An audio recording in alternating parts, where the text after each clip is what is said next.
No, they got 19 offensive rebounds, and 5 or 6 of them were like 1 and 2, and where we have a chance to bust away a little bit, and we couldn't. So the guys didn't lose themselves into the team.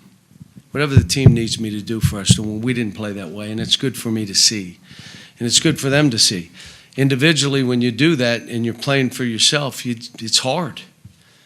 You're out there by yourself. You make a mistake. You trip over. When you lose yourself in the team, you're just doing what the team needs you to do and what you're capable of doing. So we didn't have that today, but give them credit. Tommy had them ready. Great place to play. We had our chances, as bad as it was. We had a chance to win the game. John, you've had a lot of great games from freshmen over the years. Cam Ward today leads all scorers, 18 points, 10 rebounds, 2 steals. What's it like for a guy in his first big game to come through that way? And he really played well. And my 2 didn't play as well. They had been playing well, but they didn't today. Again, there were plays that they could have made for their teammates, and they tried to make it for themselves, and didn't work out so good. Even the last couple plays, guys were open, and they took the shot themselves. So they didn't play as well, but they have been playing well, and I like my 2 guys, and Cam's good. Played good. John, I'm wondering, along those lines, with Jordan Scott, when he's in at the 2, how much different is Michigan State, both from a defensive standpoint and a rebounding standpoint? He seemed like he gave him a little more of that length in the board. He did, and I think they were thinking about us, and they wanted more length on my guards, and that's why he probably did it, Tommy, but you'll have to ask him. Coach Cal, I know you haven't coached here. Have you ever been in this building for any reason, to see a kid or any other reason? I really haven't been in this area, so I hate to tell you, I kind of knew it was the Capitol, but I didn't know it was the Capitol. And, so it's a neat, I can see why Tommy stayed here. And this building, this is a great building. Then I found out, how old is it? Was it built in 1989? Think about that. This building's like, what? Now, they must have gone through and done things to it, the concourse and trophy cases and all that stuff, but it's, and the fans having the students all around the lower area, it makes it a good place to play. I told them this is what we're doing, and, I was stunned we were up 3 at half, guys, the way we played. And then, there was just 2 or 3 stretches that we could not get a basket, make a play, and so it happened that way. But again, to finish, this was enjoyable. I'm glad that we came up here, and you want to win every game. At this time of the year, you win or you learn. We learned. We learned. We learned about each other. Guys got to take responsibility, hold themselves accountable. That's hard. How surprised are you that Thomas stayed 31 years and still coaching at age 70? Is he 70? Yep. He's not 70. Yeah, he is. His wife's 40. How could he be 70? No, I knew he was 70, but he and I have been friends for so long. It's funny, my wife met his wife for the first time today, but when he and I get on the phone, she's listening and my wife's listening, and we're going back and forth and we're laughing, and I get off and my wife says, you need to talk to him more so you can laugh. And he's, so I hate to play friends. I'm happy for him, but and then if we won, I would have been happy, but I would have been disappointed for him. I don't like playing friends. But this was a good game for both teams. I think he saw some things that they got to do better, and we certainly saw some things we better get better at. John, I'm on your right here. I'm curious how much of a scout you had on Cam Ward before this game, because he's played here and there. Say again? Cam Ward, how much of a scout did you have on him going into this game, and what stood out on that tape? We knew who he was. I mean, obviously. But he killed us. We at halftime, like, hey, dudes, like, he's just going and getting every ball. Like, guys, you got to, we did 3 days of blocking out. How'd that help? I should have done something different because we'd have had about the same results. Coach, talking about one of your freshmen, Darius Acuff kind of comes back home. What did you see in his game tonight, coming back playing at the Breslin Center? It wasn't great tonight.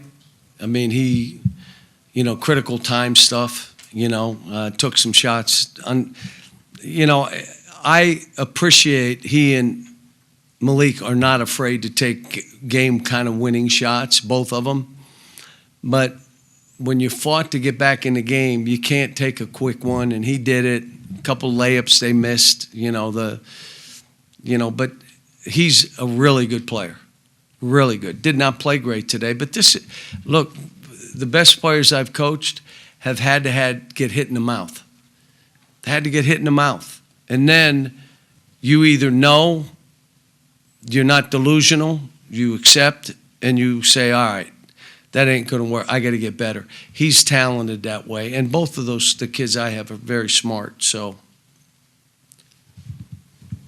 You mentioned about the atmosphere of the building and everything. The level of the game in terms of the defensive and offensive side, did you feel like it had maybe a later season vibe to it? it did. Look, if what happens at the end, you got a little more grind. And they grinded it more than we did. I was trying to space the court and do some things, and then I said, screw it, grind with them. It's the only way they're going to grind us for 30 seconds. We're going to shoot in 7. You're going to get buried. And so we started, but we haven't done that as much. But as the season goes on, there are points in the game, you just grind it. Let's go. We did some half-decent stuff. It's just that some decisions in possessions, like you'd go and have a great possession and follow it up with a bad one. Quick shot, no screen, something. But again, I'll have to watch the tape. I'm not looking forward to it, but I will. Yeah, how do you go about, right here in the front, how do you go about teaching Darius and Malik maybe better shot volume without them losing confidence? Well, I told Malik at one point, I appreciate the fact that you had the courage to shoot that again. But I also told him, you got it back, and DJ Wagner was wide open. Throw him the ball. Now, he may say, well, I'm a better shooter than him, but you got to trust your teammates, too. We had a couple of those. But, look, I've done this a long time, and you won't believe this. I've done it with young kids. Part of it is you got to hold them accountable. You can't be afraid to coach them. You got to tell them the truth. And you know what my best friend is? The bench. So, you told him after the game, some things you did, you're not playing that way. Not for me. The guys that know me know there's a certain way to play that these kids played 3 games so well, on the road at Memphis, which was a hard game for these kids. And now they come here, and the game got so physical, cutting and screening and getting screened, and it wears you out. And now all of a sudden your shooting goes. So, but I love them both. They're going to be fine. Coach, you were asked right here. You were asked earlier about the building, but I want to ask about the fan base now compared to different environments that you've been in throughout your career. I'm not paying attention most of the cases, but what makes this different is that it's a big building, but you have the students right on top of you, in the lower area, and they're standing and getting into it. And for them, this is supposed to be an experience for those students. And this is a heck of an experience. You get in and you're 4 rows up on national television. You go back and watch the tape to see if you're on there at all. Oh, man, look, stop the tape. I'm on there, look. But it's a great experience for the students when you have it like that. And there are not many that are able to do that. They're just not. One more question so I can get out of here. What were your thoughts on Jeremy Fears tonight? He was 0 for 7. Sorry. Right here. Who's that? Jeremy Fears, the point guard. He was 0 for 7, but he had 9 assists. He was really running their offense, getting them going. And that's, you did what you had to do to win. That's what he did.